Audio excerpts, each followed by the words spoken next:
Now, a number of students have graduated. That's some good news.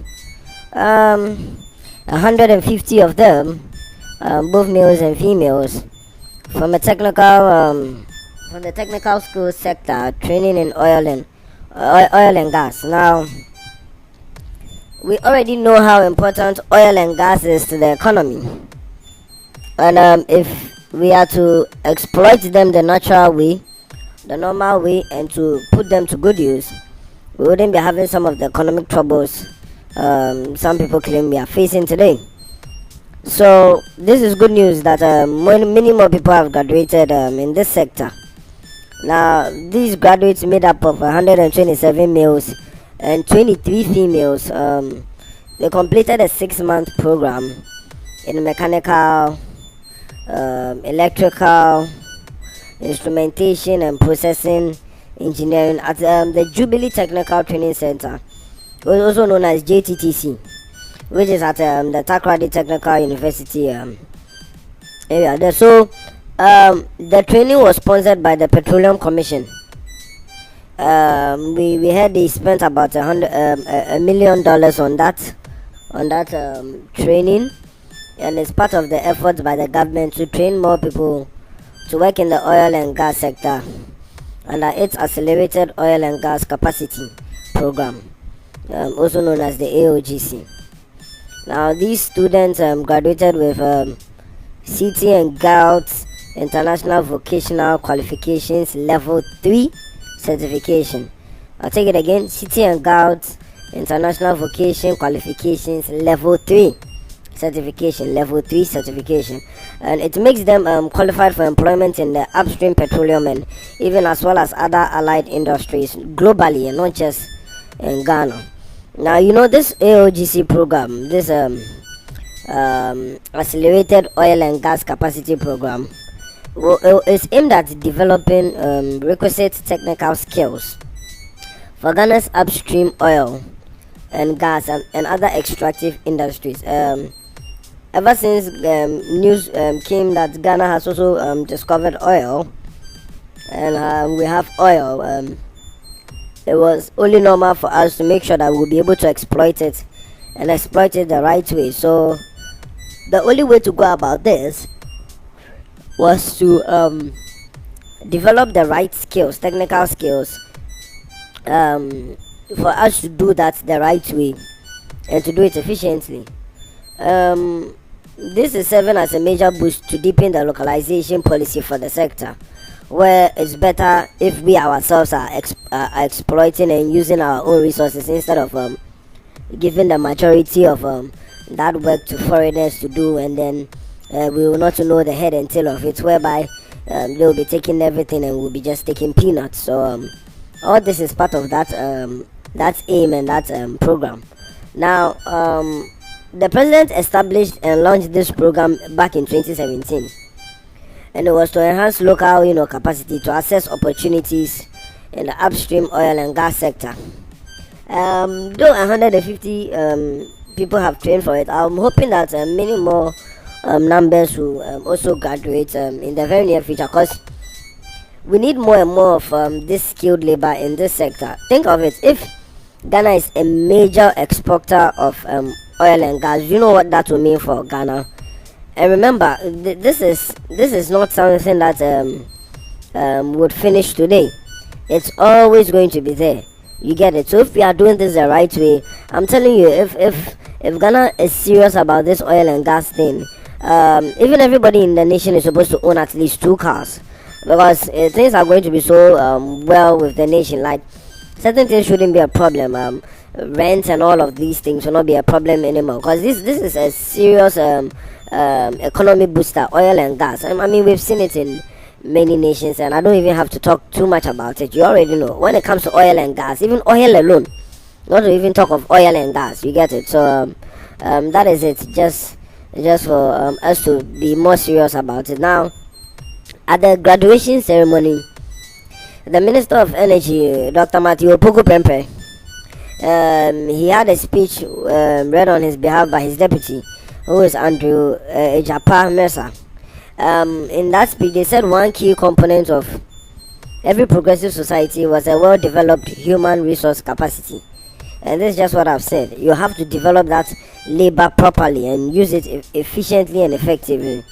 Now, Dr. Prempe said that since the country began the commercial production of oil and gas, we have lost out on opportunities for our indigenous technicians to play lead roles in the sector due to the skills gap. So what this means is that when you go to the oil and gas sector, you see that the labor jobs, the small jobs, and up to the middle level are handled by Ghanaians. But when it comes to the topmost, the very skilled parts, the people at the topmost level, the people who make the decisions, you realize that few Ghanaians are there, and that's where we've been trying to work at. So it is therefore necessary for more Ghanaians to be equipped with the relevant skills, and and with all the know-how they need to get, so that they are actively participate in production of oil and gas, and they do it in a way that will bring income back into our pocket. I mean, if we have to pay a foreigner in dollars to get this done, we could save that money by paying our own Ghanaians. And even if we pay our Ghanaians that same amount of money, it's coming back to a Ghanaian pocket. You get it? It's a Ghanaian who's going to benefit from it. It's one of those things that we cannot play jokes with. We have to make sure we are at the helm of affairs. We are in those areas when it comes to the overseeing of all these oil and gas things. We have to make sure that Ghanaians have a bigger and an upper hand there. You get it? So that's it. If we are to fully benefit in all respects from the oil resource, there's the need to play a central role. I mean, cognizant of the aforementioned fact, and in response to this pressing need, the AOGC was launched, and this is what Dr. Prempe was saying. He says the program was established with a goal of aggressive investment, and look at the word he used: aggressive investment in education and skills enhancement of Ghanaians to manage the country's oil and gas sector. And they are happy to see that the progress is being made today. But I still feel that 150, I personally feel 150 is still small of a number, and that we could do more than 150. But hey, time is still here. So every day is available for a new person to be trained and to undergo the skills needed. The Dr. Prempe commended the PC for the collaboration with other multinational companies, and as well as international accredited educational institutions, to establish a framework to offer technical training to a number of Ghanaians in the areas of welding, it's also in the areas of mechanical engineering, processing, and among others. We need to be also very humble when getting training from those foreigners who have the know-how, who have the knowledge, who have the ideas, who have the quick and best ways to do these things and these exploitations.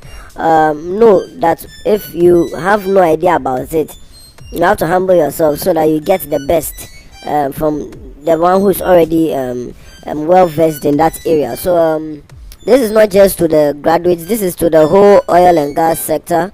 We need to make sure we humble ourselves well enough to receive from these people who will be training us. I'm talking about these foreigners and all those who have the things we need, the skills we need, the ideas, the advices, the knowledge, all of that, the experience. We need to get this from them. I mean, we don't have to push them aside or feel we are the ones who own it, so we can behave anyhow.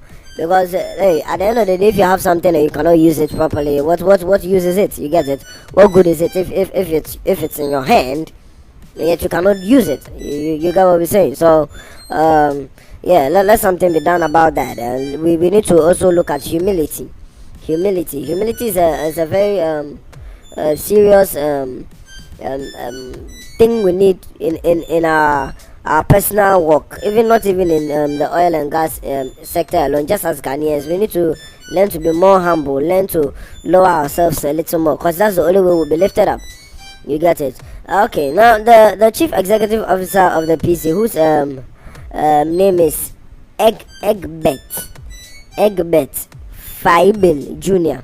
He also commended those who have graduated for their commitment to the program and the successful completion of the courses. Okay, so that is it. Let's see your comments in the comment section below of what you think about this oil and gas graduates. Thank you very much for listening and have a nice day.